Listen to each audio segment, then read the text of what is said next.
الذي خلق اللوح والقلم والذي علم الإنسان ما لم يعلم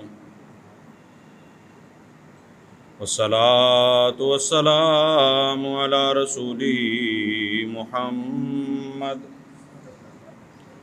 الذي أرسله إلى العرب والعجم وعلى آله وأصحابه الذين من خير الأمم أما بعد فأعوذ بالله من الشيطان الرجيم بسم الله الرحمن الرحيم الحمد لله الذي أنزل على عبده الكتاب ولم يجعل له عوجا آمنت بالله صدق الله مولانا العظيم إن الله وملائكته يصلون على النبي يا أيها الذين آمنوا صلوا عليه وسلموا تسلیما. درود پاک پڑھیے صلی اللہ علیہ یا رسول اللہ وسلم علیہ یا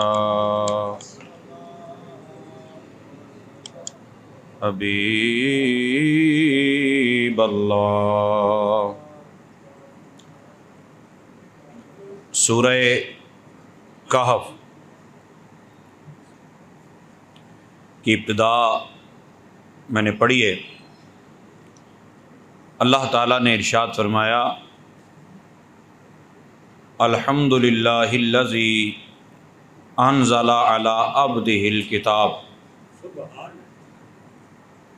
اصل میں اللہ تعالیٰ نے سورہ کہف یہود و نصارہ بلکہ قرآن پاک سارا کا سارا ہی جن کو خطاب ہوتا تھا ان کی زبان ان کے علم کے مطابق اللہ تعالیٰ کلام فرماتا. جو چیزیں عیسائیوں یہودیوں کے ہاں معروف تھی نا، یہ بھی ہوا ہے، یہ بھی ہوا ہے، یہ بھی ہوا ہے، جس پہ ان کو ناز تھا، فخر تھا کہ اس کا علم ہمارے پاس ہے، تو اللہ تعالیٰ نے اسی انداز سے وہ چیزیں محبوب پاک علیہ الصلوۃ والسلام کو بتائیں. سورہ کہف کی جو آیات ہیں اصل میں یہودیوں نے عیسائیوں نے مل کر رسول پاک صلی اللہ علیہ وسلم سے چند سوال کیے. ان سوالات کے جوابات اب دو طریقے تھے، یا تو سرکار فوراً جواب دے دیتے یا سرکار وقفے سے جواب دیتے. نبی پاک صلی اللہ تعالیٰ علیہ وآلہ وسلم، میں آپ کو ایک مثال سے سمجھاتا ہوں. ایک بندہ آیا کہتا ہے حضرت صاحب استخارہ کر دیں. اچھا استخارہ ہو گیا 2 سیکنڈ میں، مولوی صاحب نے بتایا یہ، تو بندے کے دماغ میں فوراً پتہ کیا جاتا ہے؟ کیتا ہی نہیں سو، اپنی طرف ہی کہہ رہا ہے نہیں حضرت صاحب استخارہ صحیح ذرا کرنا تھی جی میں نا کرن دا کیوں جی استخارہ کرنا. تو اگر وہ عامل صاحب بڑا نام پوچھیں اور بڑے کو یوں یوں یوں کرا کے یہ وہ، تو اب بتائیں ہاں جی اب صحیح استخارہ ہوا ہے. تو یہ صرف سمجھانے کے لیے میں نے مثال دی. نبی پاک صلی اللہ تعالی وسلم اگر فوراً جواب دیتے تو کفار مکہ یا یہود و نصارہ وہ یہ کہہ سکتے تھے کہ یہ اپنی طرف سے بتا رہا ہے، اس نے کہیں سے کہانیاں سنی ہوئی ہیں اور یہ ہمیں سنا رہا ہے. نبی پاک صلی اللہ علیہ وسلم نے جواب نہیں دیا، وہ بار بار آتے رہے، بار بار انکار کرتے رہے، اب کہتے کل بتاؤں گا کل بتاؤں گا کل بتاؤں گا. اب ان کو یہ یقین ہو گیا کہ اپنی طرف سے نہیں کہہ رہا، اپنی طرف سے کہنا ہوتا تو اسی وقت بول دیتا. تو جب پھر رسول پاک صلی اللہ علیہ وسلم نے یہ کہانی کھولی حضرت خضر علیہ السلام کا پورا واقعہ بیان کر دیا، سبحان اللہ، اصحاب کہف کا پورا واقعہ بیان کر دیا، سبحان اللہ، تو ان کو یقین ہو گیا کہ یہ اپنی طرف سے نہیں بتاتے بلکہ رب تعالیٰ کی طرف سے ہی بتاتے ہیں۔ سبحان اللہ، لیکن اس کا نقصان کیا ہوا؟ نقصان یہ ہوا کہ ہم نے 4 کتابیں پڑھ لیں، کتابیں پڑھ کے ہم بیٹھ گئے، بھی نبی نے تو پتہ ہی نہیں سی۔ نبی کو اگر پتہ ہوتا تو نبی فوراً بتا دیتے۔ تو میرے پیارے، آپ کو یہ کس نے کہا ہے کہ رسول پاک صلی اللہ علیہ وسلم کو سارا علم خود بخود ہے؟ نہ کسی مسلمان کا یہ عقیدہ نہیں ہے، کسی مسلمان کا، کہ نبی پاک صلی اللہ علیہ وسلم کو علم خود بخود ہے۔ آپ تو علم غیب کی بات کرتے ہیں، علم حاضر بھی، جو چیز سامنے آتی تھی اس کا بھی علم اللہ کی عطا سے ہی ہوتا ہے۔ سبحان اللہ، اب جب اللہ نے بتا دیا، میں آج پوچھوں جو بچے نے ایف اے کیا ہوا، جی نہیں یہ بھی رزلٹ آنا ہے، پھر کی فائدہ ہے؟ چلو یہ اب کہہ سکتا ہوں، اب 2-4 ماہ بعد جب رزلٹ آ جائے کہ بچہ پاس ہوئے، پھر بھی کہو نہیں ہو، پھر 3 ستمبر کو تو نہیں سی نے گا۔ تو یہ جہالت ہے، یہ ہٹ دھرمی ہے جو مسلمان کے اندر نہیں ہونی چاہیے۔ میرے آقا صلی اللہ تعالیٰ علیہ وآلہ وسلم نے توقف کیا تاکہ سب کو یقین ہو جائے، اور رب تعالیٰ نے توقف فرمایا۔ رب تعالیٰ نے محبوب کو وہ علم اس وقت تک نہیں دیا جب تک کہ ان کو یقین نہ ہو جائے کہ یہ اللہ کی جانب سے ہی ہے۔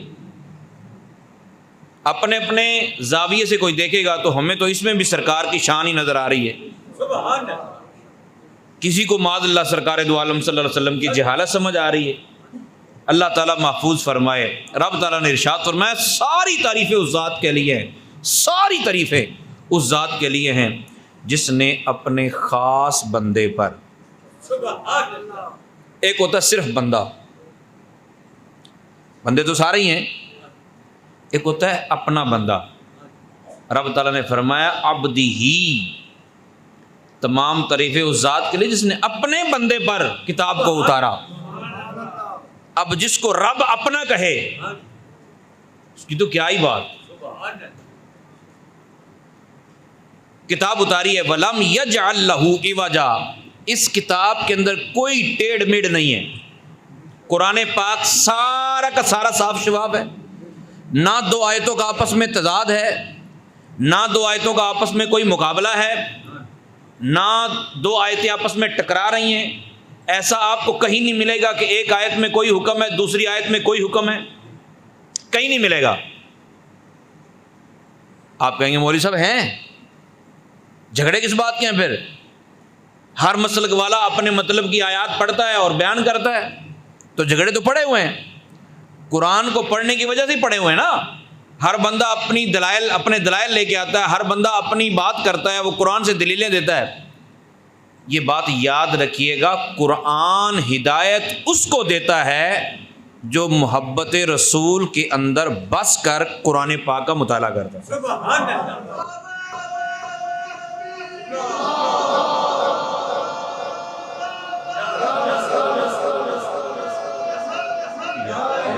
رسول پاک صلی اللہ تعالی علیہ وآلہ وسلم کی عظمت، سرکار کی شان، یہ قرآن نے بیان کی ہے۔ سبحان اللہ، اب میں آپ سے پوچھتا ہوں کہ قرآن جب تک آدھا پڑھا جائے گا یا اپنے مطلب کا پڑھا جائے گا اس وقت تک پھٹا پڑتا ہے کہ نہیں پڑھتا؟ ہو سکتا ہے آپ کہیں گے کیسے پڑھ سکتا ہے مولوی صاحب، قرآن میں اللہ نے فرما تو دیا ہے، پہلی آیت ہے سورہ کہف کی کہ اس میں کوئی ٹیڑھ میڑھ نہیں ہے تو پڑھتا ہے۔ میں آپ کو مثال دیتا ہوں، اللہ تعالیٰ نے ارشاد فرمایا وَاتَّقُوا يَوْمًا لَا تَجْزِي نَفْسٌ عَن نَفْسٍ شَيْئًا وَلَا يُقْبَلُ مِنْهَا شَفَاعَةٌ وَلَا يُؤْخَذُ مِنْهَا عَدْلٌ وَلَا هُمْ يُنصَرُونَ، کہ اس دن سے ڈرو، قیامت کے دن سے، کہ جس دن کوئی کسی کی سفارش نہیں کرے گا، کوئی کسی کا بدلہ اپنے آپ کو نہیں پیش کر سکے گا، کسی کو کسی کے بدلے میں نہیں پکڑا جائے گا، کسی کی کوئی سفارش قبول نہیں کی جائے گی، اور کسی کی قیامت کے دن مدد نہیں کی جائے گی۔ اب اس آیت کو پڑھ کر اگر ایک بندہ یہ بولتا ہے نہ کوئی نبی سفارش کر سکے گا، نہ کوئی ولی سفارش کر سکے گا، نہ کوئی عالم دین سفارش کر سکے گا، نہ حافظ قرآن سفارش کر سکے گا، کیونکہ قرآن کا ارشاد گرامی وہ صحیح کہہ رہا ہے؟ نہیں کہہ رہا، کیونکہ خود آیت الکرسی جو مشہور و معروف آیہ کریمہ ہے اس میں ہے من ذا الذی یشفع عندہ الا باذنہ۔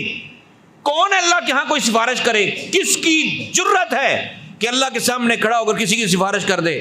کسی کی جرت نہیں ہے، الا باذنہ، مگر جس کو رب خود اجازت دے گا وہ تو کرے گا نا۔ تو اب دونوں آیتیں آپس میں بظاہر مخالف لگ رہی ہیں جبکہ مخالف نہیں ہیں۔ پہلی آیت میں کفار کا ذکر ہے کہ کفار کی کوئی سفارش نہیں ہوگی، کفار کی کوئی بات نہیں سنی جائے گی۔ اسی طرح دوسری آیت میں جہاں اس بات ہے وہاں مراد ہے کہ آمنہ کے لال کو تو یہ کام اللہ تعالیٰ نے خود دینا ہے، محبوب سفارش کر لیجئے، علماء کو یہ منصب ملے گا، حافظ قرآن کو یہ منصب ملے گا۔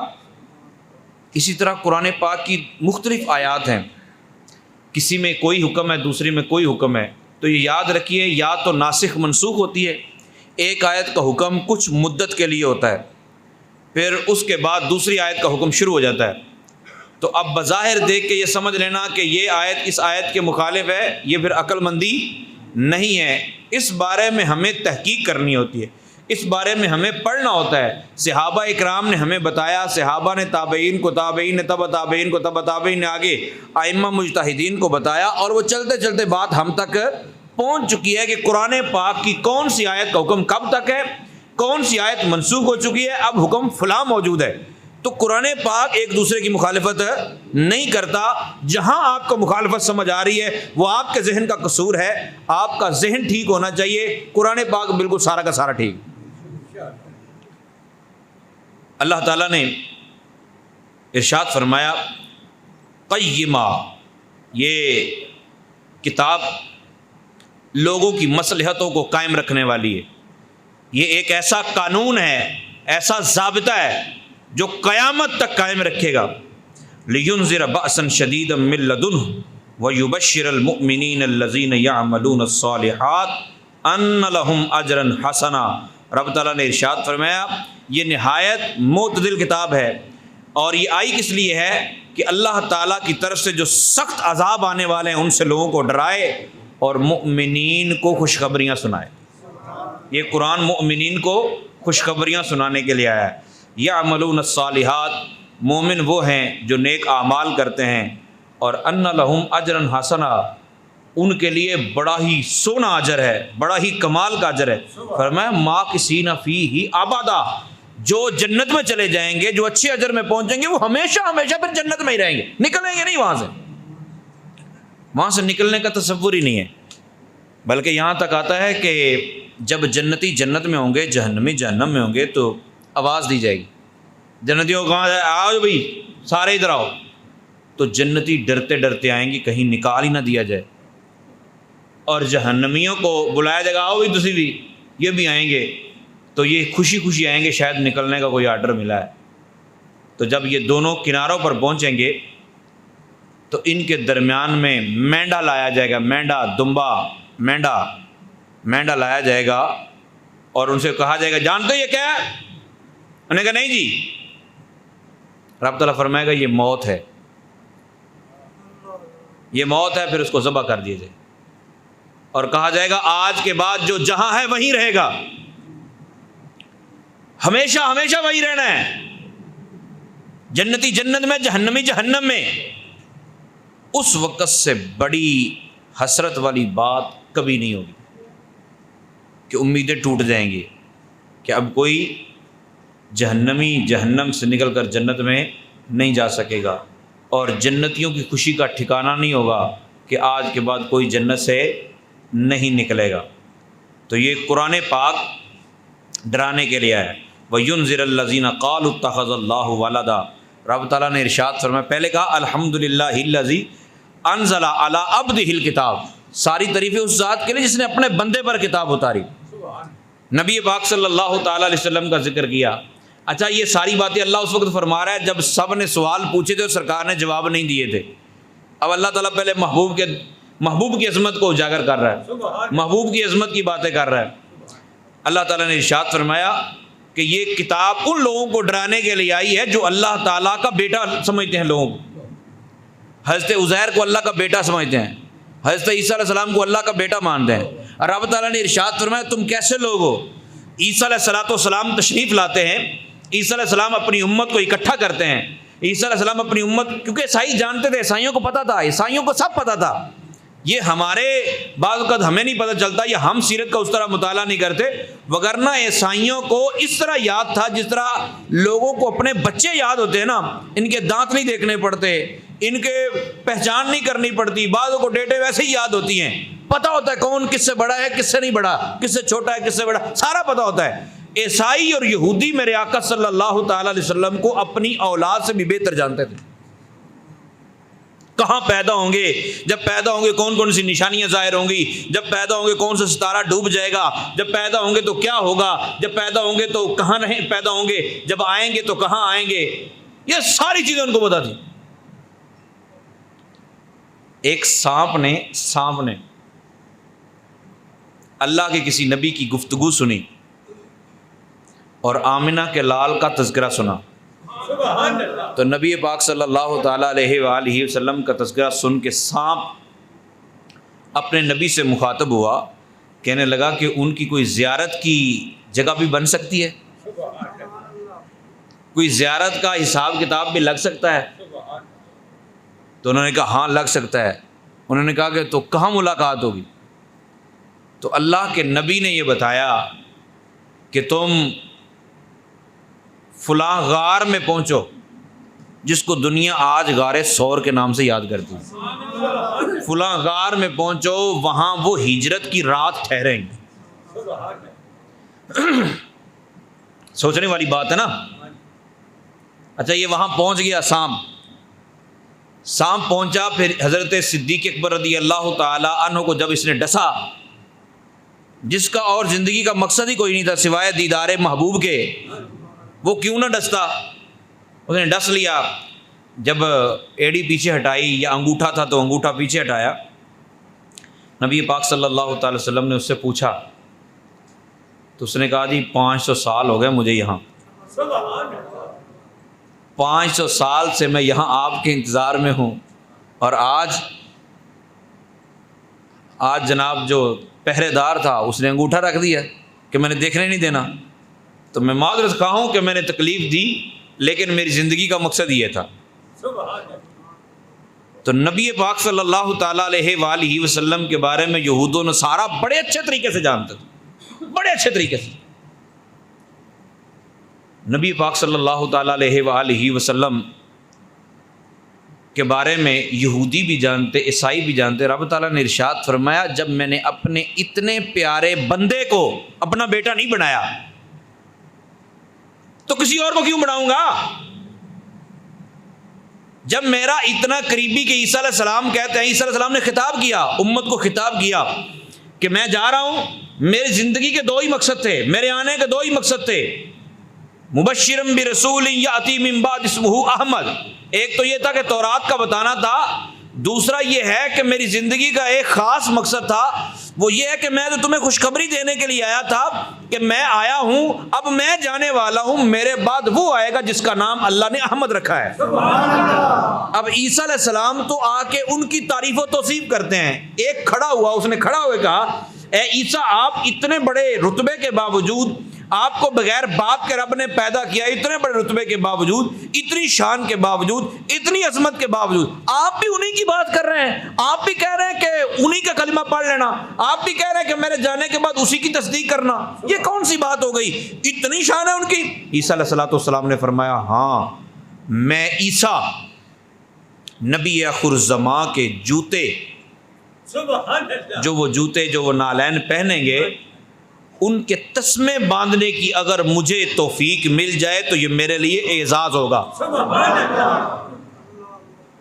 اے میں نہیں جی عیسائی انہیں پھرے ہوئے, یہ تو لٹکے ہوئے تھے, یہ کئی مرتبہ روایتیں میں نے عرض کی ہیں کہ نبی پاک صلی اللہ علیہ وسلم 10 سال کی عمر میں، یار یہ ہاتھ جوڑ کے التجا ہے، قرآن و حدیث کو صحیح انداز سے پڑھیں. مجھے حیرت ہوتی ہے کبھی کبھی اس بندے پہ جو یہ کہتا ہے کہ 40 سال بعد نبی بنے، اس سے پہلے نبی کو نہیں پتا تھا کہ میں نبی ہوں. ترمذی شریف کی روایت ہے، 10 سال کی عمر تھی سرکار کی، سرکار جا رہے تھے ملک شام کی طرف، جا رہے تجارت کے لیے. راستے میں ایک جگہ پڑاؤ کیا تو وہ ایک بندہ ان کا، جس کو ہم لوگ اپنا عالم کہیں گے، ٹھیک ہے، وہ گرجے سے نکلا، راہب نکلا اور بھاگ کے آیا. وہ یوں پیچھے ہٹاتے ہٹاتے، سارے بیٹھے ہوئے ہیں، وہ سب کو ہٹاتے چیرتا ہوا ڈائریکٹ سرکار کی بارگاہ میں پہنچا. نبی کی عمر ابھی 10 سال، کتنی؟ 10 سال عمر آپ کی. نبی پاک صلی اللہ علیہ وسلم کا ہاتھ آ کے اس نے پکڑا اور اس نے آ کے پوچھا، یا معاشرہ قریش، اے قریشیو تمہیں پتہ یہ کون ہے؟ سبحان اللہ. یار کمال ہو گئی ہے. انہوں نے کہا کون ہے؟ میں نے کہا ھذا رسول رب العالمین، یہ جہانوں کے پالنے والے کا رسول ہے. سبحان اللہ. اس کو پتہ چل گیا وہ عبادت کرتا پیسی کہ ادھر تکتا پیسی. اب اس نے وہ نشانی جو وہ جانتے تھے وہ بتائی، ورنہ یہ تو اپنے گرجے میں تھا، اس کو تو اور بھی بہت ساری نشانیاں پتہ ہوں گی نا. اب اس نے ان کو وہ نشان، انہوں نے کہا تمہیں کیسے پتا چلا؟ انہوں نے کہا مجھے اس لیے پتا چلا کہ جب آپ آ رہے تھے نا، فلان درخت کے نیچے یہ لیٹے، اس درخت کے نیچے نبی کے علاوہ لیٹا ہی کوئی نہیں. سبحان اللہ. میں دیکھ رہا تھا درخت جھک جھک کے ان کو سلام کر رہے تھے. سبحان اللہ. پھر وہیں کھڑے کھڑے یہودی ملے، اسی راہب کو یہودی ملے. اگر یہ روایت ترمذی شریف میں ہے تو پھر آمنہ کے لال کے آنے جانے کے تذکرے بھی تو کرنے چاہیے نا. سبحان اللہ. یہ یہودیوں کو تو اتنی کیا پڑی ہوئی تھی، وہ بھی تو سرکار کی ولادت کے، سرکار دو عالم صلی اللہ علیہ وسلم کے آنے جانے کے تذکرے کرتے ہی ہوں گے نا. ان کے نبی کرتے ہوں گے، پھر ان کے علماء کرتے ہوں گے. نبی پاک صلی اللہ علیہ وسلم کے بارے میں سرکار وہیں موجود ہے. یہودی راہب سے ملے، وہ پہچان گیا نا، تو اس نے کہا تم کہاں؟ انہوں نے کہا ہمیں پتہ چلا ہے کہ جو اللہ کا آخری نبی ہے وہ ملک شام کی طرف آ رہا ہے. CIA بھی نہیں سی ہوندی تو بھائی ان کو کس نے بتایا؟ اتنی بڑی ایجنسی کہ اس کو پتہ چل گیا. ابھی ہمارے مولوی صاحب کہتے ہیں 40 سال بعد جا کے نبی نو پتہ لگا میں نبی ہاں، تو یہودی 10 سال دی عمر میں قتل کرنو پھر دینے. انہوں نے کہا کہ 3 راستے ملک شام کی طرف آتے ہیں عرب سے، حجاز مقدس سے 3 راستے آتے ہیں، تینوں راستوں پہ ہماری ٹولیاں موجود ہیں. ہمیں پتہ چلا آخری نبی ادھر آ رہا ہے. راہب نے کہا تم یہ بتاؤ اگر اللہ نے بچانا ہوا تو بچا نہیں سکتا؟ نہیں کہا ہاں جی ہاں جی ہاں جی. انہوں نے کہا تم چلو واپس، شاباش ادھر نہیں ہے گا. ان کو واپس موڑا اور ابو طالب سے کہا اس راہب نے کہ آپ کی بڑی مہربانی، ان کو واپس لے جائیں ورنہ یہودین کو قتل کر دیں گے. ان کو کس نے بتایا یہ نبی ہے؟ کمال کی بات ہے، ساری دنیا جانتی ہے اللہ کے نبی ہیں، نبی کو خود نہیں پتا کہ میں نبی ہوں. تو عیسیٰ علیہ السلام جن کو چاہتے ہیں، موسیٰ علیہ السلام جن کی امت میں پیدا ہونے کی دعائیں کرتے ہیں، رب تعالیٰ نے فرمایا جب وہ میرا محبوب، جب وہ میرا بندہ ہی ہے، بیٹا نہیں ہے، تو پھر عیسیٰ علیہ السلام کیسے بیٹے ہوئے؟ بھائی بیٹا ہی اگر بنانا ہے تو پھر اس کو بنایا جو بہت قریبی ہو. تو فرمایا یہ قرآن ان کو بھی ڈرانے کے لیے آیا ہے جو عیسیٰ علیہ السلام کو اللہ کا بیٹا کہتے ہیں، عزیر کو اللہ کا بیٹا کہتے ہیں. ما لہم بہ من علم ولا لآبائہم، نہ ان کے پاس کوئی علم ہے نہ ان کے آباء و اجداد کے پاس کوئی علم ہے. کسی کے پاس کوئی پروف نہیں ہے کہ اللہ تعالیٰ کا کوئی بیٹا ہے. اللہ تعالیٰ تو بے پرواہ ہے.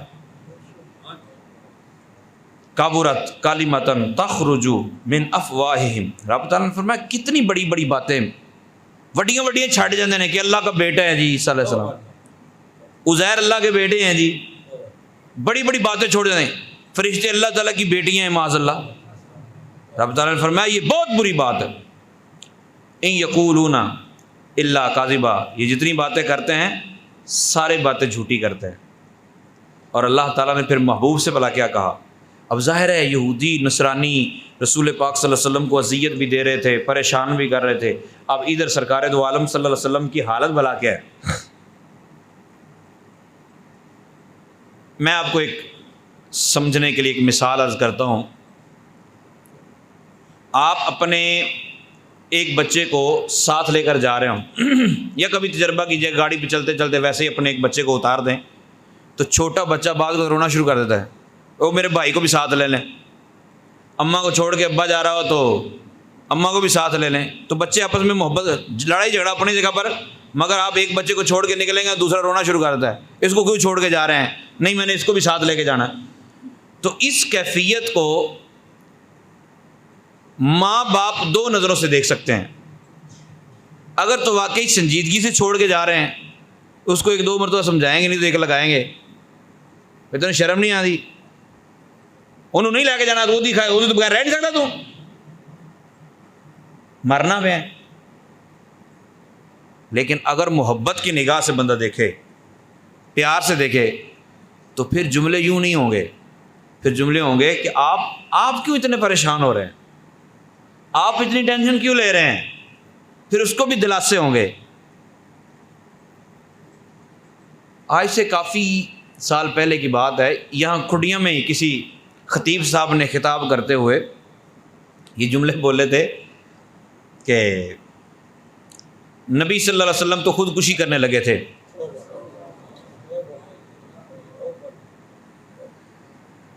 ہائے ہائے. اچھا وہ کبھی کبھی ہنسی بھی آتی ہے، یار کیسے جانور ہیں. اس کی ایک علت ہے، آپ کبھی کسی بے ادب کو بولو کہ ادب پہ بیان کر دے، اس سے ادب پہ بیان نہیں ہوگا. ممکن ہی نہیں ہے کہ وہ ادب پہ بیان کر لے. مطلب اللہ تعالیٰ نے ارشاد فرمایا محبوب آپ ان پر مطلب اس انداز سے آپ کو حاکم نہیں بنایا گیا کہ آپ سے پوچھ گچھ ہوگی کہ انہوں نے کلمہ کیوں نہیں پڑھا. ٹھیک ہے، تو اس کا ترجمہ بعد نے کیا آپ کو دروغہ نہیں بنایا گیا. کیسے لوگ ہیں، جملے بھی نہیں ملتے.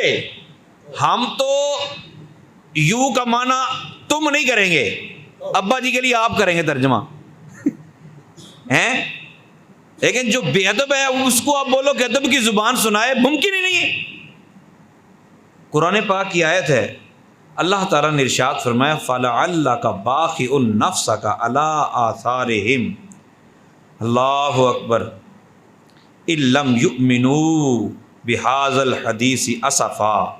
محبوب ہو سکتا ہے اگر آپ کی کیفیت یہی رہی، آپ ان کے ایمان کے بارے میں اتنا ہی فکر مند رہے، اتنے ہی پریشان رہے، کہیں ایسا نہ ہو کہ آپ ان کے غم میں اپنی جان دے بیٹھیں. اب اس کا یہ مطلب کہاں ہوگا کہ معاذ اللہ معاذ اللہ معاذ اللہ ثم معاذ اللہ کی ہوں دے تینوں کیوں روئی جا رہے ہیں. اب کوئی اس کی سمجھاتے یہ تفصیل کر دے بھی وہ اصل میں سرکار پریشان رہتے تھے نا کہ یہ کلمہ پڑھ جائیں کلمہ پڑھ جائیں کلمہ پڑھ جائیں.